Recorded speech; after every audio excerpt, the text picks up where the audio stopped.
Shalom peuple de Dieu, les amoureux de la parole pure. Toujours dans notre rubrique de Grandir en Jésus-Christ, nous avons un programme des enseignements et partages qui s'est fait chaque samedi de 18h juste à 19h juste. Ce programme qui sera présenté par le frère Roland Kalonji. Nous vous invitons à assister à ces programmes. Ainsi donc ensemble nous allons grandir en Jésus-Christ. Amen. Aujourd'hui, c'est notre 16e séance. Samedi 18 novembre 2023.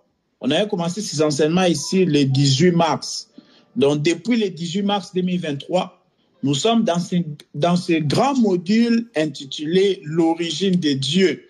Et comme vous avez compris que le module origine de Dieu a pour mission d'expliquer la divinité de Jésus-Christ dans les moindres détails, ainsi que les attributs de Dieu. Parce que c'est ça les grands soucis. Jésus-Christ est lui qui est Dieu. Mais pourquoi il est appelé fils de Dieu? Pourquoi il est appelé fils de l'homme? Pourquoi il est appelé fils de David, fils d'Abraham, ainsi de suite? Dans le module origine de Dieu, c'est moi pour passer du temps à parler de Jésus-Christ, lui qui est le véritable Dieu.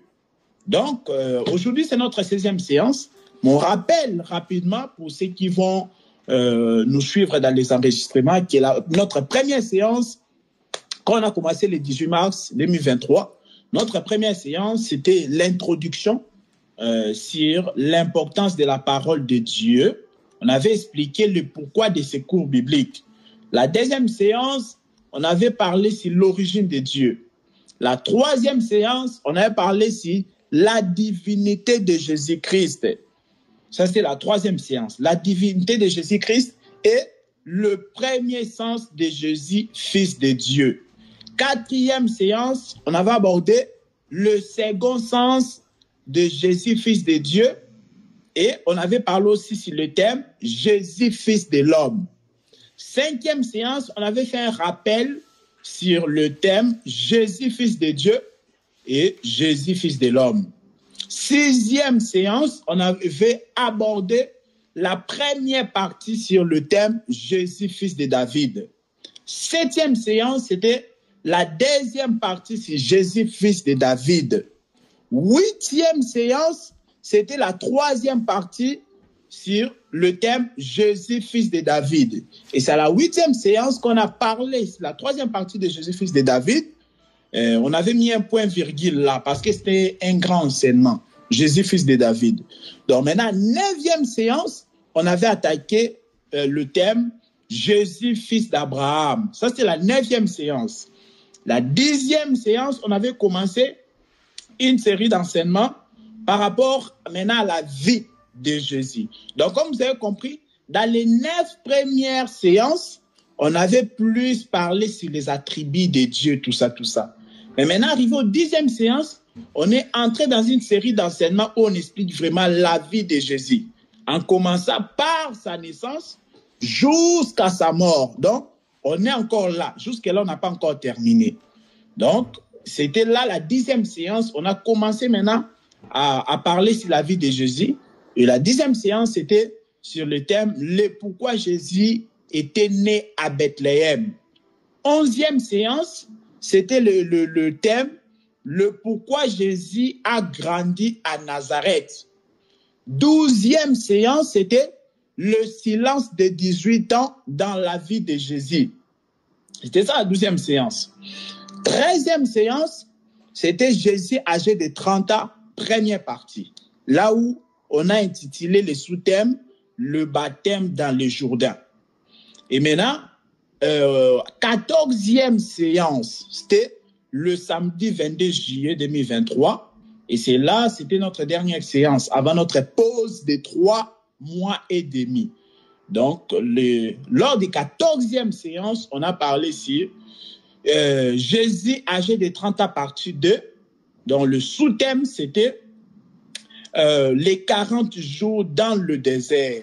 Donc, aujourd'hui, avant notre 16e séance, c'est-à-dire 15e séance, lorsqu'on est revenu le 4 novembre, on avait essayé un peu de faire un résumé. C'est tout ce qu'on avait par rapport à toute notre séance là, en répondant à l'évaluation qu'on avait proposée.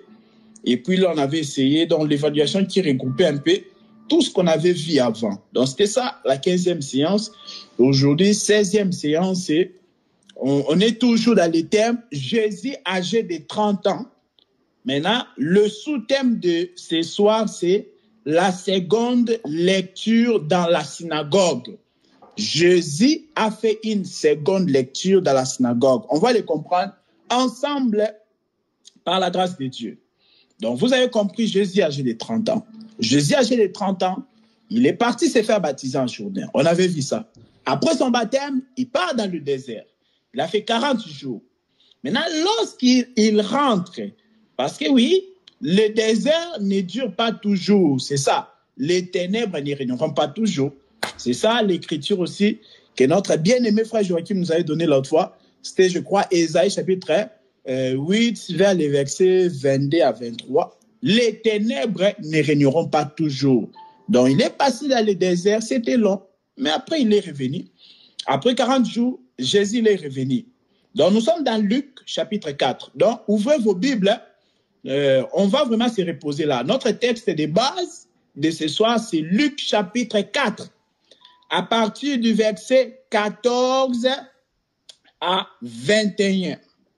Donc, bon, on va les lire après. Mais comprenez d'abord, donc ouvrez vos Bibles, c'est Luc chapitre 4, le verset 14 à 21. C'est là où on va se reposer ce soir par la grâce du Seigneur, avec le thème « La seconde lecture dans la synagogue ». Mais avant que Jésus puisse aller là-bas dans la synagogue, on a dit que le temps qu'il a passé dans le désert, le Jésus qui est parti se faire tenter dans le désert par Satan, le diable, on avait dit c'était aussi pour corriger Ève. Parce que Ève a été tentée par le diable, mais Ève, malheureusement, avait succombé à la tentation. Mais Jésus est venu maintenant pour corriger cela, pour dire qu'il n'y a pas que ceux qui échouent. Il n'y a pas que ceux qui tombent, mais il y a aussi ceux qui restent debout. Il n'y a pas que ceux qui échouent, mais il y a aussi ceux qui réussissent. Oui, il était venu corriger Ève. Pourquoi? Parce que dans Genèse chapitre 3, le verset 20, Adam a dit ceci. Il a dit que j'ai donné à Ève ce nom parce que ça veut dire la mère de tous les vivants. Donc, Ève veut dire la mère de tous les vivants. Genèse chapitre 3, le verset 20. Ève, c'est la mère de tous les vivants. Selon la connaissance, Ève est la mère de tous les vivants. Or, dans la révélation, spirituellement parlant, la mère de tous les vivants, c'est notre Seigneur Jésus-Christ. Donc, dans la connaissance comme ça, Ève, c'est elle la mère de tous les vivants. Et petite parenthèse, je rappelle que l'homme n'est pas le produit de l'évolution. Australopithèque, Homo sapiens, Néandertalien, tout ça, la Bible ne reconnaît pas ces choses-là. L'homme n'est pas le produit de l'évolution. L'homme est le produit de la création. Donc, Ève, c'est la mère de tous les vivants. Genèse chapitre 3, verset 20. Donc, vous comprenez qu'en dehors de Ève, il n'y avait pas d'autres êtres. Donc, tout ce qui existe aujourd'hui ont pour mère Ève. C'est ça, Genèse 3, verset 20. Genèse 3, verset 20, Ève, ça veut dire la mère de tous les vivants. Donc, c'est ça. Donc, l'homme n'est pas le produit de l'évolution, mais l'homme est le produit de la création. Il n'y a pas des êtres qui ont existé avant Adam et Ève. Non. Il n'y a pas aussi des êtres qui ont existé en dehors d'eux. Non. Donc, il faut que cela soit clair. Donc, je vous ai dit, selon la connaissance, par rapport à la connaissance, Ève est la mère de tous les vivants. Mais cette mère de tous les vivants a succombé à la tentation. La mère de tous les vivants n'avait pas pu vaincre la tentation lorsque la tentation s'était présentée par Satan. Mais maintenant, Jésus a vaincu. Il devait aussi se faire tenter. Il devait aussi se soumettre à la tentation. Pourquoi? Pour montrer que quand bien même je suis exposé à la tentation, mais je ne tomberai pas. Je ne succomberai pas comme Ève. Voilà. Donc Jésus a vaincu la tentation contrairement à Ève pour montrer que la véritable mère des vivants, c'est Jésus-Christ. Jésus aussi est la mère de tous les vivants, mais spirituellement parlant. Parce qu'aujourd'hui, les vivants, qui sont vivants? C'est ceux qui sont nés de nouveau, ceux qui ont la parole. Parce que 1 Jean chapitre 5, verset 12 à 13, on dit quoi? C'est lui qui a le Fils à la vie. Ah, c'est lui qui est vivant, c'est celui qui a la vie. Or, c'est lui qui a la vie là, c'est celui qui a la parole. Je répète, c'est lui qui est vivant, c'est celui qui a la vie. Et 1 Jean chapitre 5, verset 12, nous montre que c'est lui qui a le Fils, c'est celui qui a la vie. Ah, donc pour prétendre que tu es vivant ou vivante, il faut que tu puisses avoir la vie. Et tu ne peux pas avoir la vie si tu n'as pas la parole de Dieu. Donc c'est ça. Aujourd'hui, nous, le Fils à nous aujourd'hui, c'est la parole de Dieu. Donc si tu as la parole de Dieu, tu es vivant. Et tu es vivant, tu es vivante. Et sache que tu as pour mère Jésus-Christ. Donc dans la connaissance, Ève était la mère de tous les vivantes. Donc cette mère de tous les vivantes a succombé devant la tentation. Mais Jésus-Christ, la véritable mère des vivants, spirituellement parlant, elle a vaincu la tentation. Donc, ce qui prouve que nous, notre salut n'est pas en vain. On n'a pas crié en vain. Non, on n'a pas du tout crié en vain. Donc, notre salut est vraiment protégé. C'est-à-dire que notre assurance est vraiment assurée. Donc, que notre foi est vraiment assurée, est bâtie sur les rocs. Bon, ça encore, c'est un autre enseignement. Mais comprenez que notre foi n'est pas bâtie sur du sable, non. Notre foi vraiment est bâtie sur un fondement solide et qui est inébranlable. Donc c'était cela, le but aussi de cette tentation-là dans le désert. Il retourne maintenant. Est-ce qu'on peut lire ça maintenant? Eh bien, peut nous aider avec la lecture rapidement. Luc chapitre 4. Luc chapitre 4, versets 14 à 21. Donc là, maintenant, c'est après le désert. Après le désert. Oui, frère Joachim, tu peux essayer de lire à haute voix pour l'enregistrement aussi, oui. Oui. Jésus, revêtu de la puissance de l'Esprit, retourna en Galilée, sa réputation gagna toute la région. Il enseignait dans les synagogues et tous lui rendaient gloire. Jésus se rendit à Nazareth, où il avait été élevé, et conformément à son habitude, il entra dans la synagogue le jour du sabbat. Il se leva pour faire la lecture, et on lui remit le livre du prophète Ésaïe. Il le déroula et trouva l'endroit où il était écrit « L'Esprit du Seigneur est sur moi, parce qu'il m'a consacré par onction pour annoncer la bonne nouvelle aux pauvres.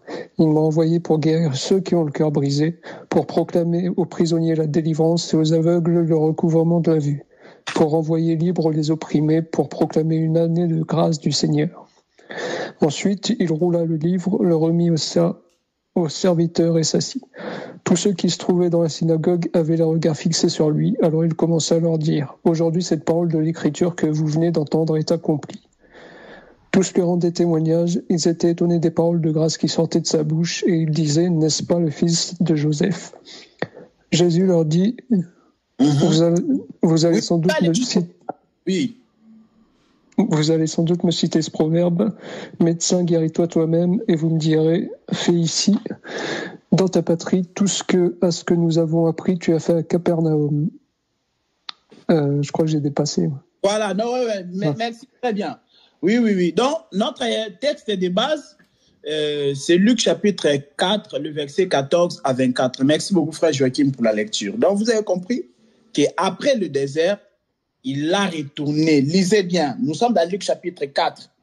Le verset à partir du verset 14. Donc, la Bible dit qu'il est retourné où? En Galilée. Donc, la Bible dit quoi? Il retourna en Galilée et sa renommée s'est répandue dans tous les pays d'alentour. Du verset 15 de Luc 4, il enseignait dans les synagogues et il était glorifié par tous. Verset 16 de Luc chapitre 4, il s'est rendu à Nazareth où il avait été élevé. Voilà. Donc, après le désert, il est retourné en Galilée d'abord. Parce que, rappelez-vous qu'en Israël, là, on a le royaume du Nord, on a le royaume du Sud. Dans le royaume du sud, la capitale, c'est Jérusalem. Mais le royaume du nord, la capitale, c'est la Samarie. Donc, il y a la Samarie là-bas. Au nord d'Israël, on a aussi Galilée, on a aussi Nazareth là-bas. Mais maintenant, on dit quoi? Il est retourné là-bas. Il s'est rendu à Nazareth où il a été élevé. Quand on dit où il a été élevé, c'est-à-dire où il a grandi. Rappelez-vous de la séance 11 sur le pourquoi Jésus a grandi à Nazareth. On avait dit qu'il a grandi à Nazareth. On avait dit que Nazareth, c'est un milieu reculé. Il avait grandi là-bas parce que cela était lié avec son ministère. On avait dit que Nazareth, c'est un endroit d'humiliation, d'humilité plutôt. Et c'était lié avec son ministère. Mais, chose étonnante, il est retourné là-bas où il a été élevé. Luc chapitre 4, verset 16. Donc, Jésus était vraiment élevé à Nazareth. Jésus a grandi à Nazareth. Et la Bible dit, selon sa coutume, il entra dans la synagogue le jour du sabbat. Il faut bien souligner ceci. Parce que notre sous-thème, donc notre thème, c'est Jésus âgé de 30 ans, partie 3. Notre sous-thème, c'est la seconde lecture dans la synagogue. On a dit quoi? Qu'à Nazareth, là, il entra dans la synagogue le jour du sabbat. Il faut souligner ça, le jour du sabbat. On y reviendra. Donc, juste pour vous rappeler qu'il est retourné à Nazareth. Nazareth, comme on a dit, c'était lié avec son ministère. Nazareth, on avait dit, c'était les lieux d'humilité. On avait dit, s'il a grandi à Nazareth, c'est parce qu'il avait un ministère d'humilité. On avait même évoqué comment aussi la colombe qui était descendue le jour de son baptême. On a dit, la colombe est descendue le jour du baptême de Jésus avant qu'il puisse commencer à exercer son ministère.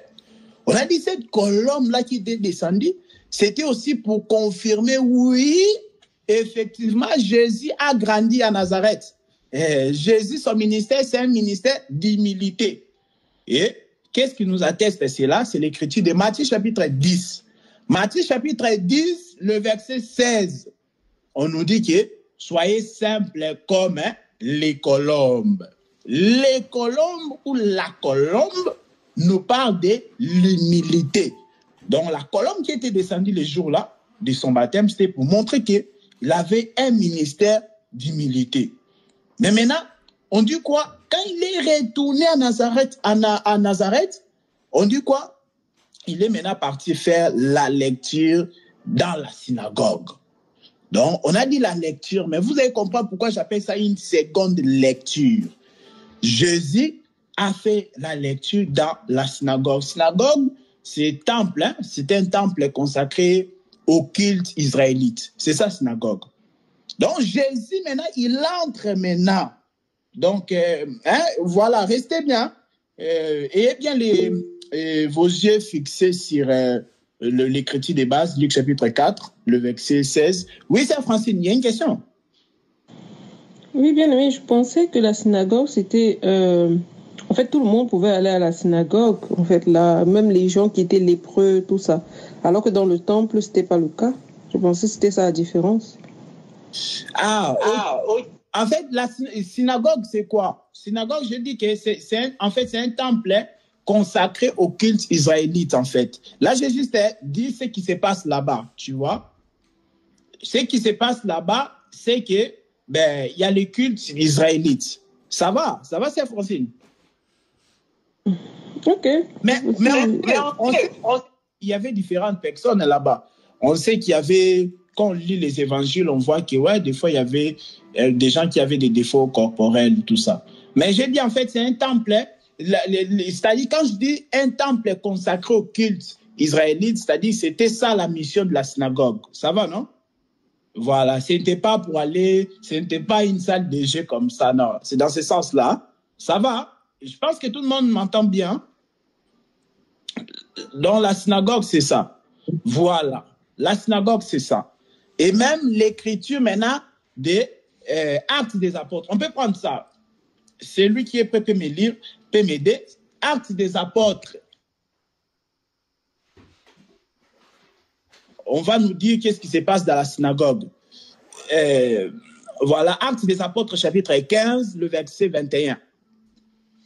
Donc, Jésus, il entre dans la synagogue pour faire la lecture. Ça, c'est intéressant. Et ça se passe à Nazareth.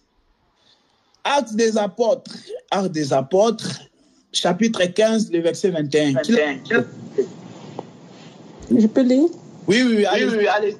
Actes 15, 21, je lis au nom de Jésus.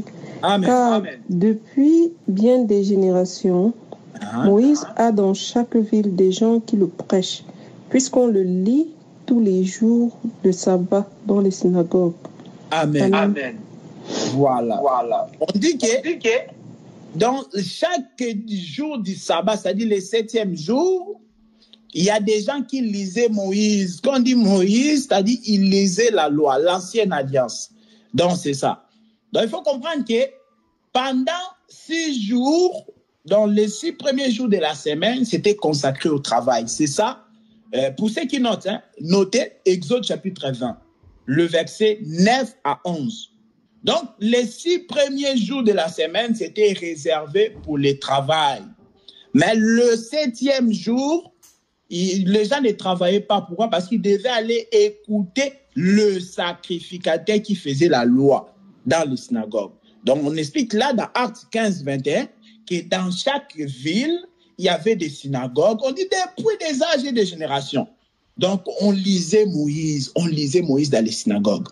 Et mais maintenant, ce qui est intéressant ici, donc pour la première fois maintenant, on a dit, parce que Jésus l'enseignait déjà, dans le verset déjà, quand il est retourné déjà du désert, dans le verset 14, on a dit, il enseignait déjà. Mais pour la première, il enseignait où? Ben, dans les pays, il enseignait en Galilée. La Bible dit quoi? Verset 14, Jésus revêtit de la puissance de l'Esprit. Et retourna en Galilée et sa renommée s'est répandue dans tous les pays d'entour. Il enseignait dans les synagogues et il était glorifié par tous. Il enseignait déjà. Mais pour la première fois, on a fait mention de Jésus qui fait la lecture, c'était à Nazareth. Maintenant, on a dit qu'il il s'est rendu à Nazareth, verset 16, où il avait été élevé. Donc, vraiment, je vous demande d'être attentif, d'être attentif. Donc, il faut comprendre, des fois, il y a des enseignements qui sont simples à comprendre. Mais il y a d'autres enseignements aussi, donc ça nécessite beaucoup d'attention. Vraiment, j'aimerais vraiment attirer votre attention sur cela. Donc, on dit qu'il s'est rendu à Nazareth, où il a été élevé. Il entra dans la synagogue le jour du sabbat. Il s'éleva pour faire la lecture. On lui remit les livres du prophète Isaïe. Donc Jésus, contrairement aux autres sacrificateurs, là, parce que je vous ai dit que les sacrificateurs, c'était eux qui faisaient la lecture le jour du sabbat. Donc je vous ai dit que pendant 6 jours, les gens travaillaient. Exode chapitre 20, le verset 9 à 11, les gens, ils étaient en train de travailler. Mais le 7e jour, ils devaient aller écouter la lecture de la loi qui se faisait dans les synagogues. Actes des Apôtres, chapitre 15, verset 21. Donc, cette lecture-là, c'était l'apanage des sacrificateurs. C'était les sacrificateurs qui étaient chargés à les faire. Parce que quand on prend aussi Malachie, chapitre 2, verset 7, Malachie 2, verset 7, on dit quoi? C'est auprès des sacrificateurs que nous trouvons la science, la connaissance des choses de Dieu. Donc, c'était eux qui maîtrisaient cela. Dans la lecture dans les synagogues, c'était les sacrificateurs qui le faisaient. Mais maintenant, Jésus aussi, il a fait la première lecture. Pour la première fois qu'on a mentionné que Jésus a fait la lecture dans la synagogue, c'était vraiment à Nazareth. Donc, juste pour vous rappeler encore la 11e séance, donc c'était vraiment lié. Le fait qu'il avait grandi à Nazareth et on voit pour la première fois qu'il devait faire la lecture de la synagogue, c'était encore à Nazareth. Donc vraiment, Nazareth était lié avec son ministère. Jésus avait un ministère d'humilité. C'est très important. Lorsque Jésus est venu, il avait un ministère de l'humilité. C'est ça, le ministère de l'agneau. Et donc, il était venu comme un serviteur, comme un agneau. Donc voilà, c'est ça Nazareth. Et maintenant, on dit quoi? L'écriture continue. L'écriture dit quoi? C'était le jour du sabbat. Il se leva pour faire la lecture. On lui remit les livres du prophète Isaïe. Et l'ayant déroulé, il trouva l'endroit où il était écrit. Voilà. Avant qu'on entame le verset 18. Donc, vous avez compris que, d'abord, bien avant, pendant les 6 premiers jours-là, donc, le livre était fermé. Pendant les 6 premiers jours de la semaine, le livre était fermé. Mais on voit que c'est seulement le 7e jour. Le 7e jour, on nous dit quoi? Que Jésus maintenant a déroulé le livre. Je ne sais pas si vous voyez bien. Regardez bien. Il est dit quoi? Verset 17. Il se leva pour faire la lecture. On lui remit le livre du prophète Isaïe. L'ayant déroulé. Ah. Donc, le livre était roulé. Roulé en d'autres termes, c'était fermé. Maintenant, il devait le dérouler. Ouais, c'est pas quelqu'un qui a déroulé pour Jésus. Non. C'est Jésus lui-même, il a pris les livres. Les livres qui étaient roulés, qui étaient fermés, mais Jésus va dérouler cela. C'est-à-dire, il va ouvrir les livres. Et maintenant, il va commencer à faire la lecture. Donc, quelque chose qui ne se faisait pas auparavant. Chose qui ne se faisait pas auparavant. Tous les autres sacrificateurs aussi venaient aussi les jours du sabbat. Ils lisaient aussi. Mais vous allez voir la différence avec Jésus-Christ. La Bible dit, on continue, l'Esprit du Seigneur est sur moi, parce qu'il m'a envoyé pour annoncer une bonne nouvelle aux pauvres. Il m'a envoyé pour guérir. Donc là c'est la lecture maintenant qu'il est en train de faire.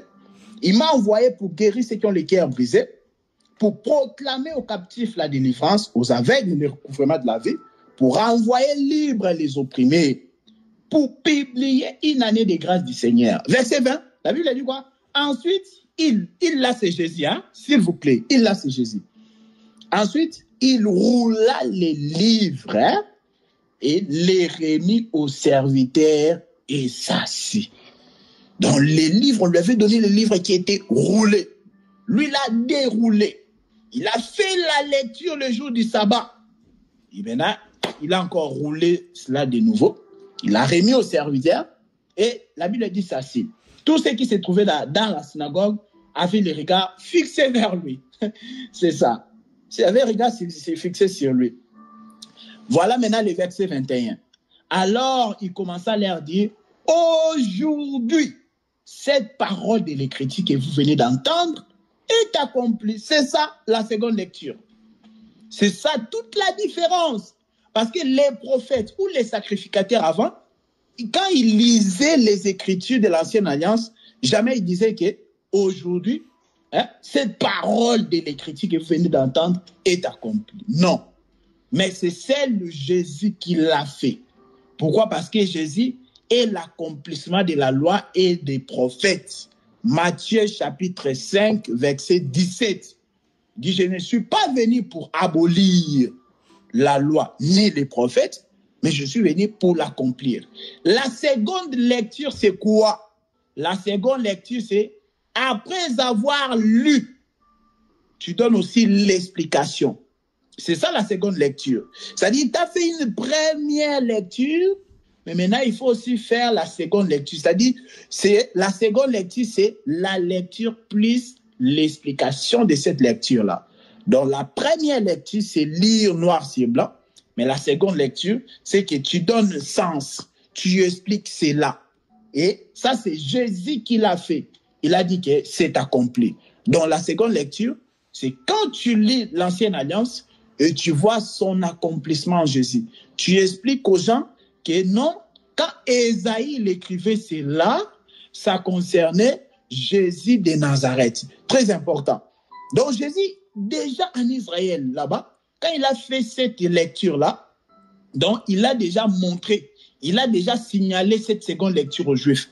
Mais ils n'ont pas cru en cela. Quand Jésus a dit qu'aujourd'hui, votre attention s'il vous plaît, hein, vraiment c'est un enseignement profond. Il faut vraiment votre attention s'il vous plaît.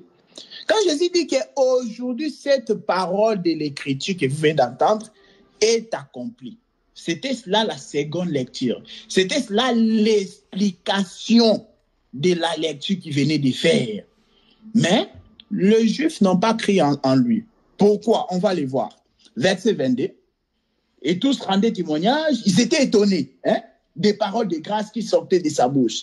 Il se disait, n'est-ce pas les fils de Joseph?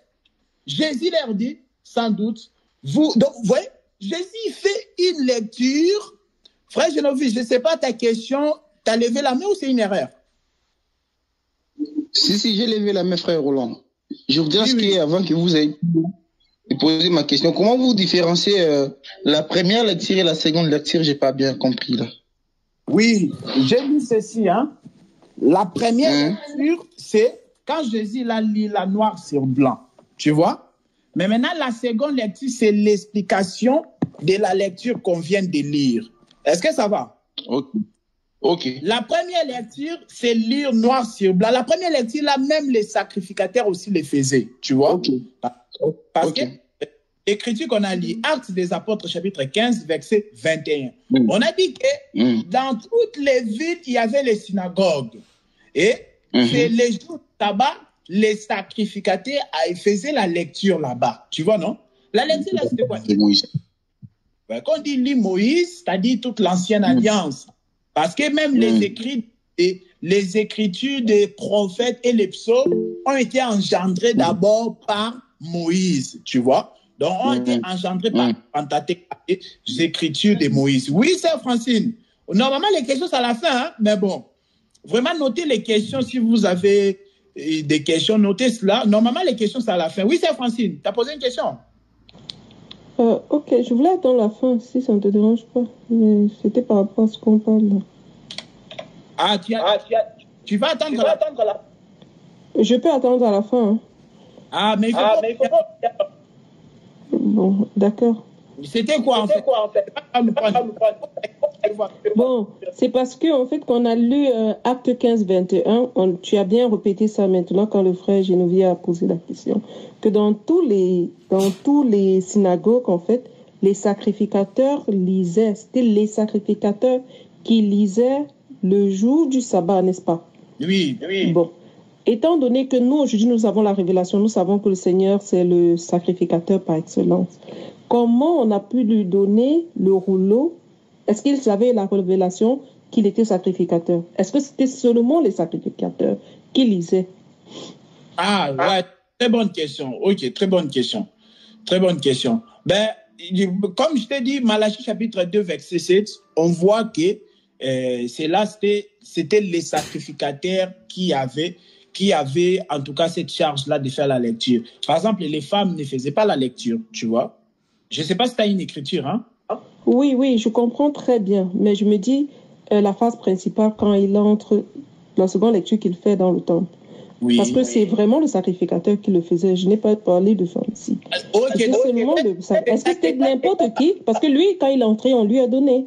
Est-ce que c'est seulement le sacrificateur? Parce que nous, aujourd'hui, nous avons la révélation qu'il est le sacrificateur par excellence. Mais est-ce que eux, quand lui donnaient, c'était par rapport à David, en fait, ses parents, ou bien, tu vois, je veux savoir, en fait. Ok, donc très bonne question. En fait, la réponse est celle-ci. D'abord, quand tu lis le verset 14, on dit qu'il enseignait déjà. Hein? Il enseignait déjà. Et sa renommée était répandue dans les pays d'alentour. Tu vois? Verset 14 de Luc chapitre 4. Jésus retourna en Galilée et sa renommée s'est répandue dans tous les pays d'alentour. Il enseignait dans les synagogues. Il enseignait déjà. Il était glorifié par tous. Tu vois? Il enseignait déjà, sa renommée était déjà répandue. Donc, la première réponse ici, on va dire que c'est parce que sa renommée était répandue que c'était déjà un enseignant. Tu vois, ça c'est la première réponse. C'était déjà connu que c'était un enseignant. La deuxième réponse, ces gens-là, ils savaient que Jésus il était fils de Marie. Oublie pas que ça se passe à Nazareth. Et cette lecture ici que Jésus va faire, ça se passe à Nazareth. Donc, il a grandi à Nazareth. Donc, on connaissait carrément sa mère. Oh, Marie, c'est la lignée des sacrificateurs. Donc, deuxième réponse, oui, il croyait qu'il était aussi sacrificateur. Pourquoi? Parce que Marie était de la lignée d'Aaron, le sacrificateur. Ça va, Sœur Francine? Est-ce que ça va? Sœur Francine? Oui, ok, gloire au Seigneur. Voilà. Donc, nous sommes en train de dire que Jésus, lorsqu'il a fait d'abord la première lecture, il a lu, Ensuite, il a fait une seconde lecture. La première lecture, c'est lire noir sur blanc comme tous les autres sacrificateurs. Mais lui se distingue en faisant une seconde lecture. Au-delà de la première lecture, Jésus a fait une seconde lecture. Et cette seconde lecture-là, c'est le verset 21 de Luc chapitre 4. Il a dit que cette parole de l'Écriture que vous venez d'entendre aujourd'hui est accomplie. Est accomplie. C'est ça la seconde lecture. C'est que la parole là, ce n'est plus des histoires, ce n'est plus des prophéties, mais la prophétie vraiment a porté son corps. La prophétie d'Ésaïe vient de se réaliser. Il a fait cette seconde lecture là aux Juifs. Il a d'abord aux Israélites. Il a révélé qu'il était la solution au problème d'abord là-bas en Israël. Mais ils n'ont pas pris en cette seconde lecture. Ah! Toi, tu es l'accomplissement. Jésus. Vraiment, toi qui as grandi à Nazareth. Parce que Nazareth était mal réputé. On avait vu dans Jean chapitre 1, le verset 45 à 46.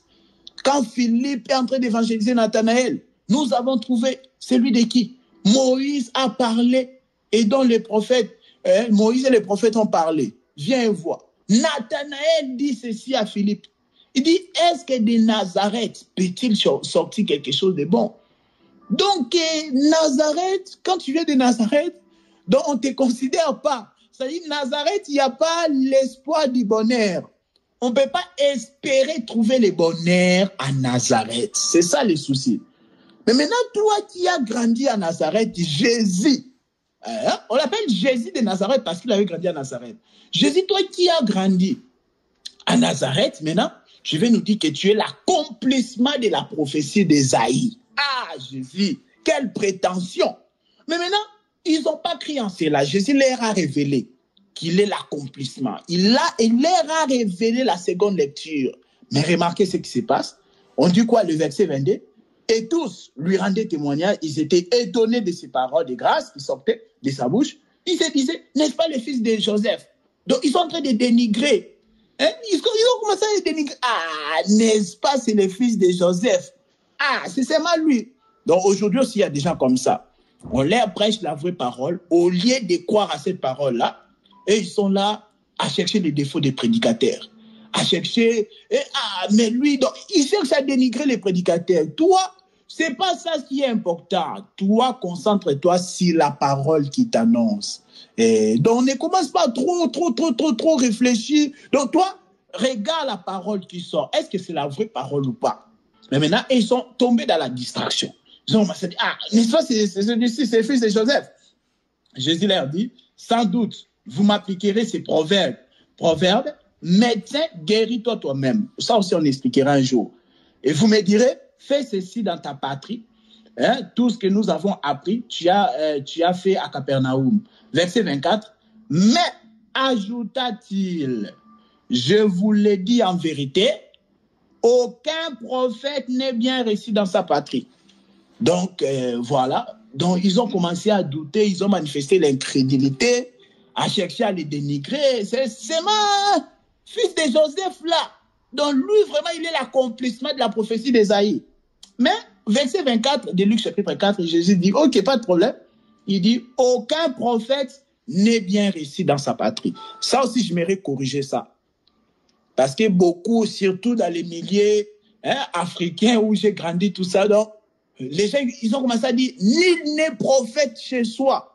Cette écriture-là n'existait pas. Nul n'est prophète chez soi. Non. L'écriture dit qu'aucun prophète n'est bien reçu dans sa patrie. La Bible dit aucun prophète n'est bien reçu dans sa patrie. La Bible n'a pas dit que nul n'est prophète chez soi. Non. Parce qu'elle dit que nul n'est prophète chez soi, c'est-à-dire tu peux être un prophète partout. Mais quand tu rentres chez moi dans ta maison, tu n'es plus prophète. Oh non, ça c'est la comédie quand même. Ça c'est la comédie. Quand on est ministre partout. Mais seulement il y a des endroits où on ne va pas croire en ton ministère. Mais cela n'enlève pas le fait que tu sois ministre. Je ne sais pas si vous m'avez saisi. Quand on est ministre de l'évangile, quand on est serviteur de Dieu, c'est partout. Mais il y a des endroits où on ne va pas croire à ton ministère qui est en toi. Mais cela ne t'enlève pas le ministère. Là. Le problème, ce n'est pas toi, c'est les gens là. Le problème, c'est leur incrédulité. Mais toi, ça ne doit pas te décourager. Toi, tu es toujours ministre de Dieu. Jésus l'a dit, aucun prophète n'est bien reçu dans sa patrie. C'est juste que Dieu est mal reçu. On ne croit pas en toi. Mais tu es prophète. Donc, il ne faut pas dire nul n'est prophète chez soi. Et cette écriture-là n'existait pas. Nul n'est prophète chez soi. Non, c'est qu'aucun prophète n'est bien reçu dans sa patrie. Et les gens généralisent ça aujourd'hui. Non. D'abord, aucun prophète n'est bien reçu dans sa patrie. Le prophète, là, c'était Jésus. Jésus était prophète. Voilà pourquoi quand je vous ai posé la question, quels sont les prophètes qui ont été appelés fils de l'homme? Vous voyez? Donc, c'était Jésus aussi. Il était aussi prophète. Aucun prophète n'est bien reçu dans sa patrie. Le prophète, là, c'est Jésus, qui n'était pas bien reçu en Israël. Lorsqu'il a fait la seconde lecture, les jours du sabbat, parce que le jour du sabbat, c'est le 7e jour. Lorsqu'il a fait cette seconde lecture-là, le 7e jour, dans la synagogue, ils n'ont pas crié en cela. Ils n'ont pas crié en cela. Et comme conséquence, le royaume leur a été enlevé. Est-ce que quelqu'un peut m'aider à lire Matthieu chapitre 21? On va commencer à partir du verset 40 et puis on descend. Matthieu 21, le verset 40, on descend.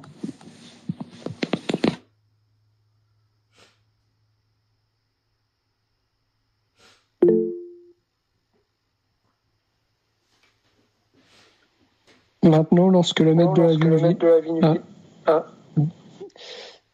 Maintenant, lorsque le maître de la vigne viendra, que fera-t-il à ses vignerons?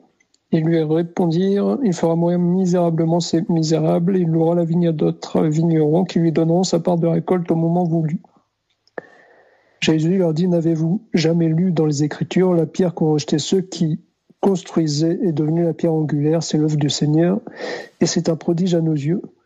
C'est pourquoi je vous le dis, le royaume de Dieu vous sera enlevé et sera donné à un peuple qui en produira les fruits. Oui, c'est ça en fait, c'est verset 43 de Matthieu chapitre 21. Tu peux répéter ça s'il te plaît mon frère? C'est pourquoi je vous le dis, le royaume de Dieu vous sera enlevé et sera donné à un peuple qui en produira les fruits. Voilà. Jésus, il était avec les Israélites, tout ça, mais il voit que ces gens-là, vraiment, ils manifestent l'incrédulité. Jésus leur dit ouvertement que, je vous l'ai dit, que les royaumes de Dieu, s'il vous plaît, le royaume de Dieu vous sera enlevé, vous sera ôté et sera donné à qui? À une nation. C'est ce qu'on a dit, hein? Ce sera donné à une nation. Nous sommes dans Matthieu chapitre 21, le verset 43. Jésus leur dit ouvertement aux Israélites, il dit que le royaume de Dieu vous sera enlevé et sera donné à une nation qui en rendra du fruit. Cela veut dire quoi? Le royaume de Dieu, c'est Jésus. C'est Jésus qui est le royaume de Dieu. Quand il marchait sur la terre là, quand il parcourait les rues de Jérusalem, tout ça, c'était le royaume de Dieu qui était en train de marcher. Donc le ciel a déjà visité la terre. Et donc c'est pourquoi tu dois croire que toi aussi tu vas aller au ciel. Parce que le ciel a marché sur la terre. Toi aussi qui étais terre autrefois, ici d'Adam le premier, toi aussi tu marcheras dans le ciel, dans le pays de Dieu. Donc nous aussi nous irons au ciel, c'est possible. Parce que le ciel qui est le royaume de Dieu, Jésus-Christ, a marché sur la terre. Donc nous aussi, on ira aussi au ciel. Donc il a marché, c'était ça, quand il marchait là, c'était ça le royaume de Dieu. Mais cependant, quand il leur enseigne tout ça, et il ne croit pas. C'est ça les conséquences de la seconde lecture. C'est que quand tu ne crois pas, le royaume t'est enlevé. Ils n'ont pas cru en cette seconde lecture-là. Ils n'ont pas cru que Jésus était vraiment le royaume de Dieu. Tellement il a grandi à Nazareth, mais cet homme ici, on le connaît. Il a grandi ici à Nazareth. Vous voyez comment les gens peuvent être vraiment aveuglés. Voilà pourquoi Jésus, il était venu pour délivrer tous ces gens-là.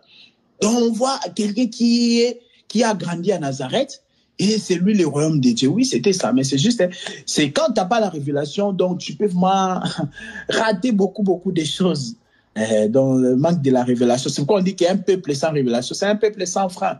Donc, une voiture sans frein, vous imaginez. La Bible a dit, un peuple sans révélation, c'est un peuple sans frein. Donc, vous imaginez comme une voiture sans frein, mais ça va créer des dégâts. Ça va créer beaucoup de dégâts. Donc, le royaume de Dieu, c'est ça la seconde lecture, qui était annoncée aux Israélites, mais eux, ils n'ont pas cru en cela.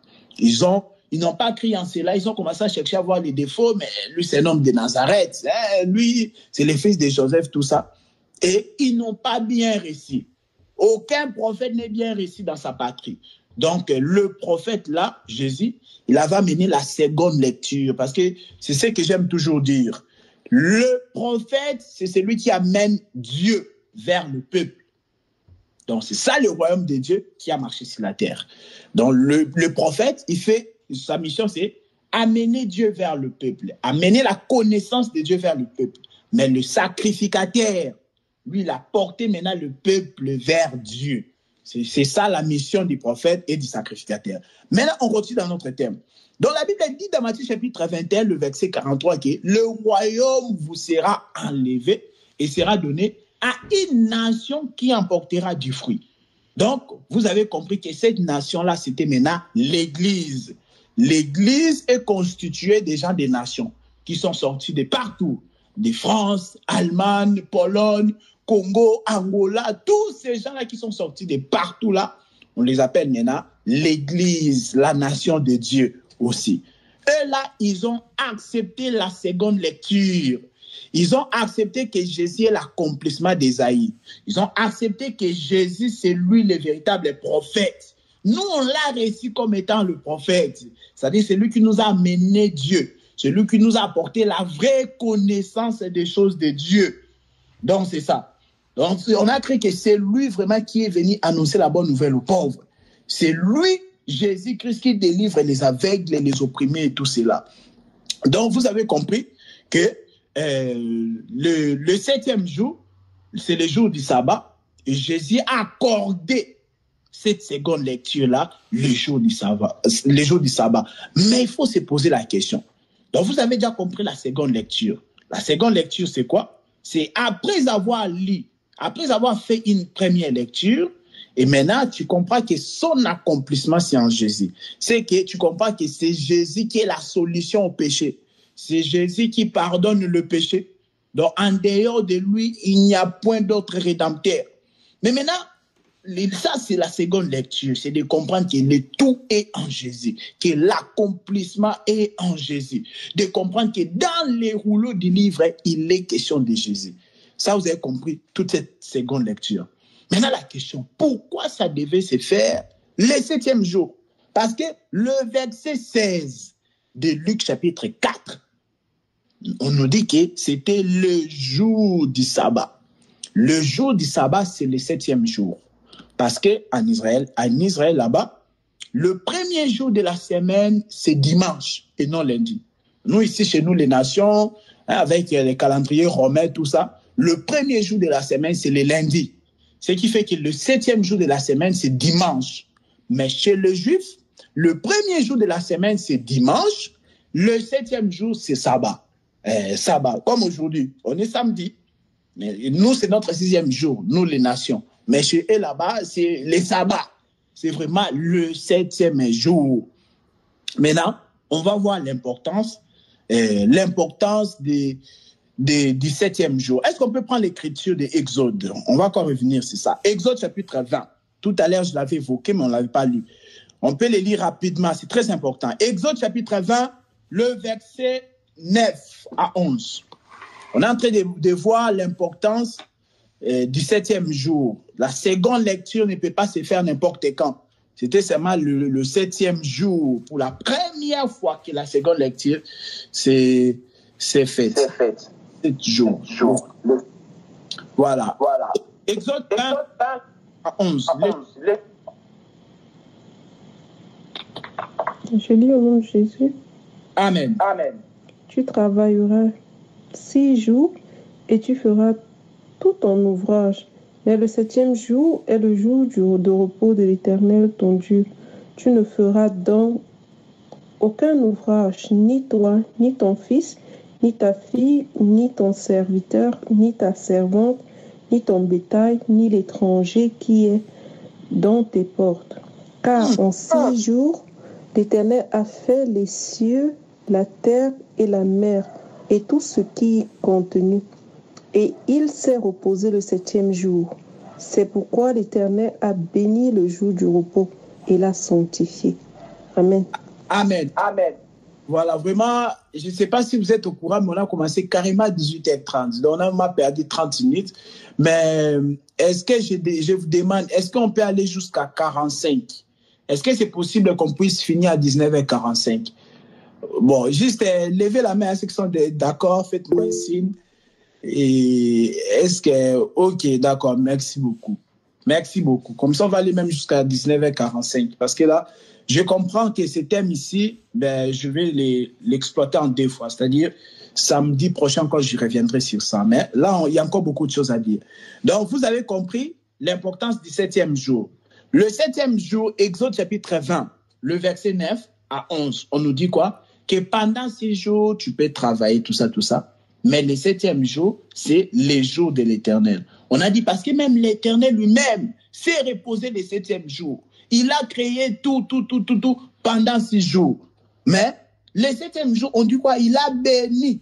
Il a béni les jours du repos. Il l'a sanctifié. Donc, comprenez ici, dans le 7e jour, qui est le jour du sabbat, où Jésus de Nazareth fait la seconde lecture, donc c'était pour dire que c'est là où il y a le repos, il y a la sanctification. Parce que Genèse chapitre 2 aussi, Genèse chapitre 2, le verset 1 à 2, on nous dit que Dieu avait créé tout ça. Maintenant, il a achevé son œuvre et il s'est reposé le 7e jour. Voilà pourquoi il a sanctifié. Encore le mot aussi sanctification là-bas. Donc le 7e jour, la Bible nous dit il y a le repos, il y a la bénédiction, le repos et la sanctification. C'est le verset 11 de Exode chapitre 20. On dit quoi? L'Éternel a béni les jours du repos et l'a sanctifié. Donc, pour comprendre que quand Jésus vient faire la seconde lecture le jour du sabbat, qui est le 7e jour, c'était pour nous faire comprendre que le repos, en fait, c'est dans le 7e jour. Donc, le repos, c'est en Jésus. Donc, on a vu que les autres aussi sacrificateurs pouvaient faire la lecture aussi le 7e jour, le jour du sabbat. Mais quand ce n'est pas Jésus, il n'y a pas le repos. Ça ne donne pas le repos. Quand ce n'est pas Jésus, ça ne donne pas la vraie bénédiction. Quand ce n'est pas Jésus, ça ne donne pas la vraie sanctification. Voilà pourquoi dans 1 Corinthiens chapitre 1, le verset 30, on dit que Jésus, Dieu l'a fait pour nous. On dit quoi? Justice, sanctification, rédemption. Est-ce qu'on peut prendre ça? C'est une écriture très importante que vous devez aussi comprendre, connaître aussi, retenir. 1 Corinthiens chapitre 1, le verset 30, il est dit quoi? Ça fait partie des écritures, que nous devons connaître et retenir.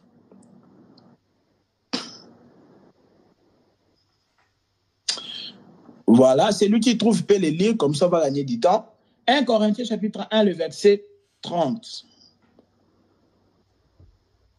On est en train de marcher pour expliquer l'importance. Je lis au nom de Jésus. Comment? Je lis au nom de Jésus. 1 Corinthiens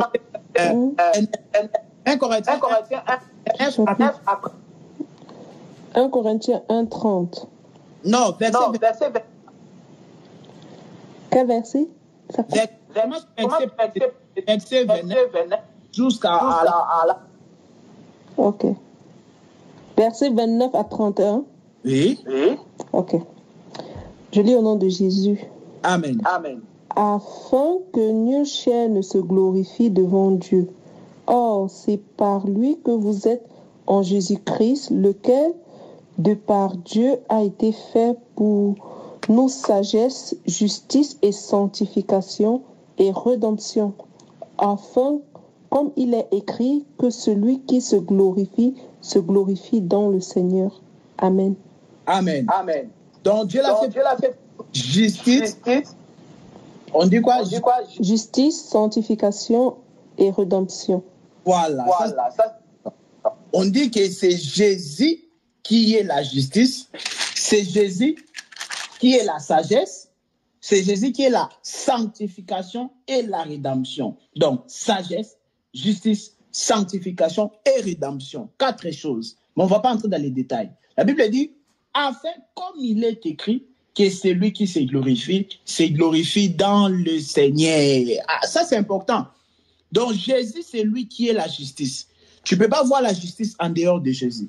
Tu ne peux pas voir la sagesse en dehors de Jésus. Quand on parle ici de la sagesse d'en haut, hein, parce que Jacques, chapitre 3, le verset 15, explique qu'il y a aussi la sagesse d'en bas. Une sagesse, il dit c'est une sagesse qui est terrestre, il dit c'est une sagesse qui est diabolique même. Donc voilà. Donc il y a catégorique. Il a dit la sagesse d'en bas, c'est une sagesse charnelle, terrestre, diabolique. Jacques chapitre 3, verset 15. Maintenant, on dit que la vraie sagesse, c'est Jésus qui les donne. C'est Jésus qui donne la vraie justice. 2. Jésus donne la vraie sanctification. 3. Et la rédemption dit qu'afin, comme il est écrit, que c'est lui qui se glorifie dans le Seigneur. Cela veut dire quoi? Si quelqu'un aujourd'hui, il prétend être sanctifié, il prétend être juste, il prétend être sage, donc il ne peut pas dire cela en dehors de Jésus. Il ne peut pas dire que moi je suis saint, mais c'est parce que je me discipline beaucoup. Moi je suis juste parce que... Donc, il glorifie ses efforts. Non, la Bible ne fait pas ça. Hein? Dieu veut que quand tu dis que tu es saint, tout ça, tu dis que c'est grâce à Jésus. Tu es juste grâce à Jésus. Tu as la rédemption. D'ailleurs, la rédemption, comment tu vas l'avoir en dehors de Jésus? On dit que, afin que c'est lui qui se glorifie. Il faut se glorifier dans le Seigneur. Il ne faut pas se glorifier de tes œuvres. Non, il faut se glorifier dans le Seigneur. Ça dit de ce que le Seigneur a fait. Donc, vous avez compris que le 7e jour, c'est le jour de la rédemption. Le 7e jour, c'est le jour où il y a la justice. Le 7e jour, c'est le jour où il y a la sagesse. Le 7e jour, c'est le jour où il y a la sanctification, la justice. Donc, très important. Et tout ça, c'est Jésus-Christ. Jésus-Christ, c'est lui la sagesse. Jésus-Christ, c'est lui la justice. C'est lui la sanctification. C'est lui la rédemption. Donc, le 7e jour parlait que de Jésus lui-même. Donc, vous avez compris, les 6 premiers jours-là, les livres étaient roulés. Les livres étaient fermés. Parce qu'on lui a donné les livres, les jours du sabbat, qui est le 7e jour, et Jésus l'a déroulé cela. Donc, vous comprenez que pendant les 6 premiers jours de la semaine, les livres étaient roulés. Les livres étaient roulés, c'est-à-dire il y avait l'absence de la sagesse. Il y avait l'absence de la justice. Il y avait l'absence de la sanctification. Il y avait l'absence de la rédemption pendant les 6 premiers jours de la semaine. Or, les 6 premiers jours, je pense que vous êtes en train de me saisir très bien. Jésus est venu le 7e jour qui est le jour du sabbat, en accord avec Luc chapitre 4, le verset 16. Il est venu le 7e jour qui est le jour du sabbat pour montrer que c'est là où il y a les repos. Pour montrer que c'est dans le 7e jour, c'est là où il y a la sanctification. Donc, c'était pour montrer que c'est lui, Jésus, qui est la sanctification, c'est lui qui purifie. Mais il s'est passé quoi? Il faut aussi nous dire ce qui s'est passé pendant les 6 premiers jours de la semaine. Parce que lui, il vient accorder, il vient donner, il vient fournir la seconde lecture le jour du sabbat, qui est le 7e jour, pour libérer les gens, pour donner le repos aux gens. Mais il faut aussi expliquer ce qui s'était passé pendant les 6 premiers jours de la semaine. Le 6 premiers jours de la semaine, c'est là nous parlons aussi du Pentateuque. Pourquoi? Parce que le Pentateuque, c'était 5, le livre de Moïse. Il y a 5 livres de Moïse. Vous connaissez Genèse, Exode, Lévitique, Nombre, Deutéronome. Mais à part le Pentateuque, Israël avait aussi sa tradition. Bon, je ne sais pas si on doit les lire. On va quand même les lire. Matthieu chapitre 15. Rapidement, Matthieu 15, le verset 6 à 9. Celui qui trouve, il peut lire, parce que là, il nous reste que 10 minutes. Rapidement. Donc, le Pentateuque, c'était le chiffre 5, plus la tradition juive. C'est ça qui donne et c'est ça les chiffres 6. C'est ça qui représente les 6 premiers jours de la semaine où il y avait l'absence de la sanctification, l'absence de la justice, il y avait l'absence de la sagesse et l'absence de la rédemption. Voilà. Donc, Matthieu 15, les versets 6 à 9. Il dit quoi? Je lis au nom de Jésus. Amen. Vous annulez ainsi la parole de Dieu au profit de votre tradition.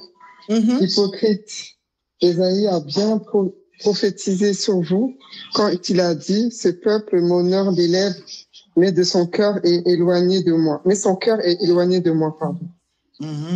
C'est en vain qu'il m'honore, en enseignant des préceptes qui sont des commandements d'hommes. Ayant appelé à lui la foule, il lui dit, écoutez et comprenez. Ce n'est pas ce qui entre dans la bouche qui souille l'homme, mais c'est ce qui sort de la bouche. Ses disciples s'approchèrent et lui dirent, sais-tu que les pharisiens ont été scandalisés des paroles qu'ils ont entendues? Il répondit, toute plante que n'a pas planté mon Père Céleste sera déracinée. Voilà. Amen. Amen. Est-ce que vous avez vu au début de la lecture de la sœur Myriel qu'elle a fait, au début, les versets 6 ont dit quoi? Ils annulent la parole de Dieu à cause de leur tradition. C'est ça, non? Tu peux répéter ça, s'il te plaît? Juste le début. Vous annulez ainsi la parole de Dieu au profit de votre tradition. Amen. Vous voyez? Donc, Israël avait aussi leur tradition. Cela n'avait rien à voir avec la loi de Moïse. Israël avait déjà leur tradition. Donc, Israël avait le Pentateuque, c'est-à-dire les 5 premiers livres de la Bible. Et ils avaient aussi quoi? Leur tradition. Ça faisait 6. Mais, et le Pentateuque, et les traditions là qu'ils avaient là, donc cela ne donnait pas la vie. C'est ça qu'on explique, que j'explique ici, les 6 premiers jours de la semaine. Les 6 premiers jours de la semaine, c'est ça le Pentateuque, le chiffre 5, plus la tradition des Juifs. Plus la tradition des Juifs. C'est ça en fait le chiffre 6. Donc dans ça, il n'y avait pas la vie. Tu ne peux pas avoir la vraie rédemption dans la loi, dans le Pentateuque. Non. Tu ne peux pas avoir la rédemption, la sanctification dans la tradition juive. Non. Donc c'est ça, les 6 premiers jours de la semaine où les livres étaient roulés, les livres étaient fermés. Donc c'est ça qu'on appelle l'absence de la sanctification, l'absence du repos. Le Pentateuque ne donne pas le repos. Non. Le Pentateuque ne donne pas le repos, ni les traditions des Juifs ne donnaient pas le repos. Mais c'était seulement le 7e jour. Donc là, on est toujours en train d'expliquer l'importance de la seconde lecture, le 7e jour. Ça devait se faire le jour du sabbat qui est le 7e jour, parce que le 7e jour, c'est lui-même Jésus. Donc lorsque tu es fatigué du Pentateuque, lorsque tu es fatigué de la tradition des Juifs, maintenant Jésus vient se proposer comme étant l'homme du 7e jour. Et donc il vient te proposer le royaume de Dieu. C'est ça la seconde lecture. Et tu dois croire en cela pour que la rédemption pour que la rédemption te soit accordée. Très important.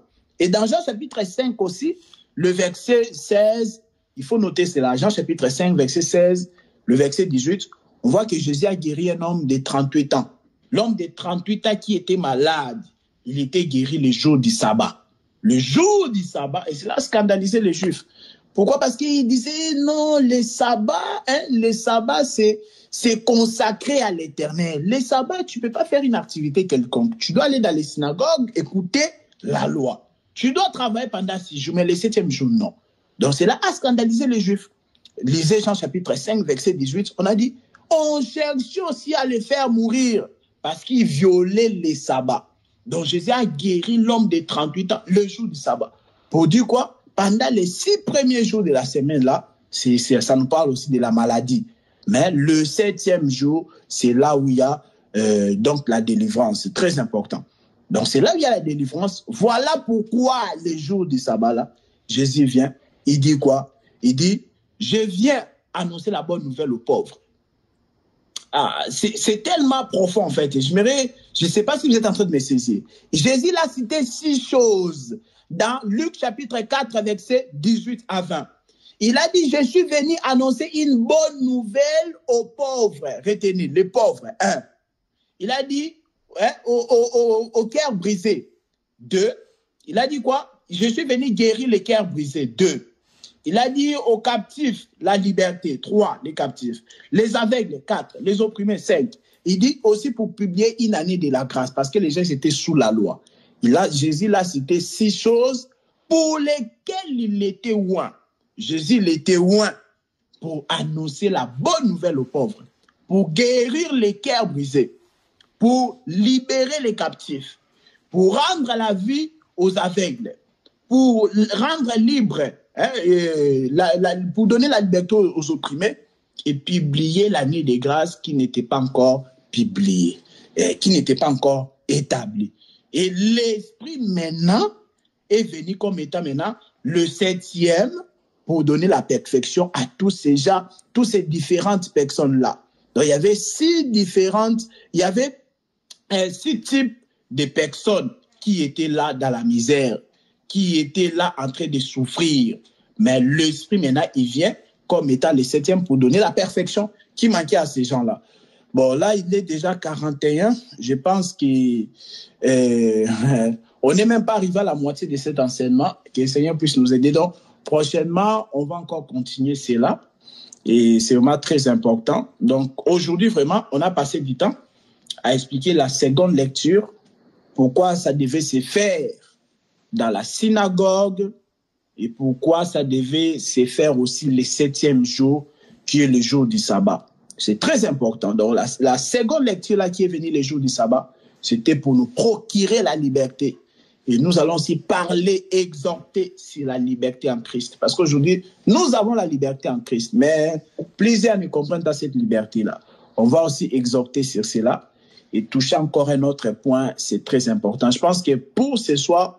Nazako matangai, nazako matangai, nga nazako matangai, nazako